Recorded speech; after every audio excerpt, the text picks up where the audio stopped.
My trader friends, so for this video we'll be having our discussion regarding on how we can join a two list in a single list. So two lists becomes one. That is our tutorial for this video, and this will be just a very short video. Without further ado, let's start our joining list Python programming tutorial.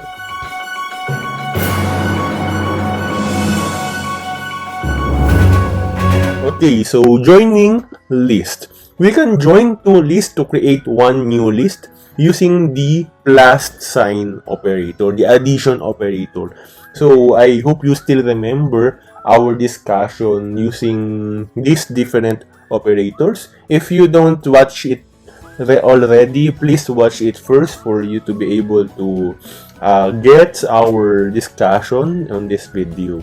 Okay, then if you know it already, okay, no problem, you can continue this video. Okay, for the syntax of the joining list, we just need to have our new list equals, or the what we call this, the variable of our new list equals the variable of our list 1 and the list 2 plus list 2. Okay, so let's have a task here. So for the first task, make a list entitled numbers with items 1, 2, 3, 4, 5 inside. Second task, make a list entitled letters with items A, B, C, D, E inside. And last task is to join these two lists, which is the numbers and the letters, to be able to create new list entitled alphanumeric.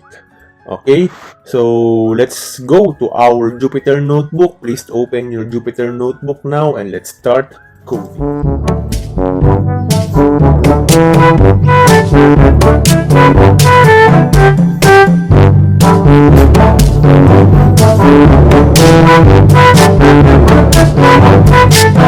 Okay, so we're now here on our Jupyter Notebook. First of all, let's have first our title here. Let's have here joining list.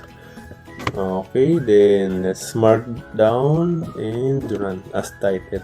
Okay, so for the first task, we should have our list entitled numbers equals inputs inside will be an integer, which are 1, 2, 3, 4, and 5. And for the second list, that is letters, with inputs inside our list. So the items will be a string, which is A, B, C, D, and E. So let's have here a double quote: A, B, C, D, and lastly we have letter E. Okay, so for the last task, based on our PowerPoint presentation, we must join these two lists to create new list entitled alphanumeric.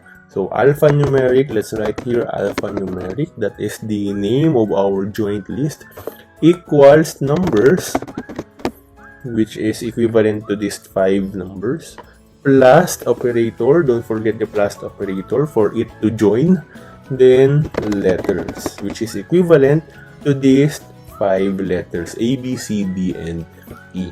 And now, since we have done joining these two lists, let's now view what happens on our output. So we need to have the print function. So print alphanumeric, and let's now run this. And okay, so we are now correct.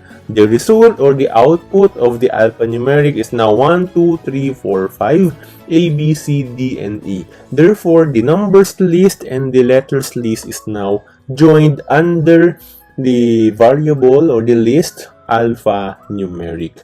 Okay, so that's it for now, my friends, and I hope you learned something from this very short video tutorial regarding on how we can join a list, two lists. Okay, so this is the Engineer Trader, your partner from learning to earning. And as always, may your trades be great. Bye bye.